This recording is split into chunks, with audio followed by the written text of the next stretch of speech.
Europe 1, 7h22, Patrick Cohen. Le cinéma donc avec vous, Mathieu Charrier, et le meilleur film que vous ayez vu depuis longtemps. De quoi s'agit-il ? Blade Runner 2049, vous aviez deviné, 35 ans après le film de Ridley Scott qui avait révolutionné l'univers de la science-fiction.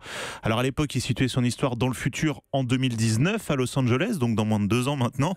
Ridley Scott s'était en partie trompé, les voitures ne volent toujours pas, on n'est pas encore parti explorer les planètes voisines. Enfin si, chez Anis Mbida ça vole, on a fait tout ça, mais dans la vraie vie non. Et il avait vu juste sur le fait que l'humain est menacé, notamment par diverses formes de robots. Et c'est ce qu'on retrouve dans Blade Runner 2049. En partie, oui. Ryan Gosling est K, un androïde Blade Runner, un robot humain, donc en quelque sorte, chargé de chasser les réplicants, d'autres robots, pour faire simple, qui ont l'apparence humaine, parmi lesquels son aîné Harrison Ford.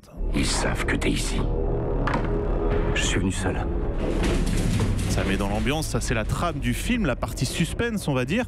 Mais ce qui est particulièrement intéressant, c'est la forme et surtout le fond. La forme d'abord, avec une musique planante composée par Hans Zimmer et Benjamin Wallfisch, qui succède donc à Vangelis.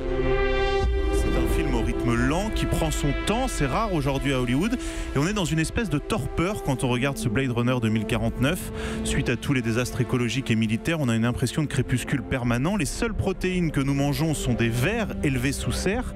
Les enfants travaillent dans des usines et le bois, la matière vaut une fortune car il n'existe plus sur Terre.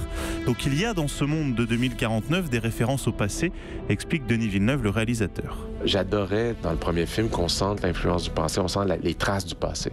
Il n'y a pas de téléphone cellulaire dans Blade Runner, il n'y a pas d'Internet, il n'y a pas de Google. Donc, je me suis surpris parfois en faisant le film à sentir que je faisais un film d'époque plus qu'un film de science-fiction.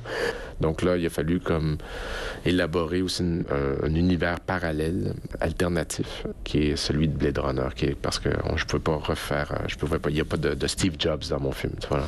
Quant aux voitures, certes, elles volent en 2049, mais elles sont, figurez-vous, de marque Peugeot, qui a sûrement dû, au passage, payer cher pour ce placement de produit. Des Peugeot dans lesquels on mange des vers de terre. Julie, on est déprimé. Alors voilà pour la forme du film, maintenant sur le fond, Mathieu. Ce qui est intelligent, c'est que dès le début, K, Ryan Gosling, donc, va devoir exécuter, prélever, comme ils disent, un homme, ce qui va l'amener à s'interroger lui-même sur sa propre nature. Il est sous le joug d'une chef sadique qui travaille pour un milliardaire qui, en gros, contrôle la création humaine sur Terre. Et le seul plaisir de K, c'est une jolie créature, mais une créature numérique. Et donc petit à petit va reprendre les choses en main. On est à ses côtés. Je vous assure qu'au bout des 2h40 de film, on n'a pas envie d'en sortir.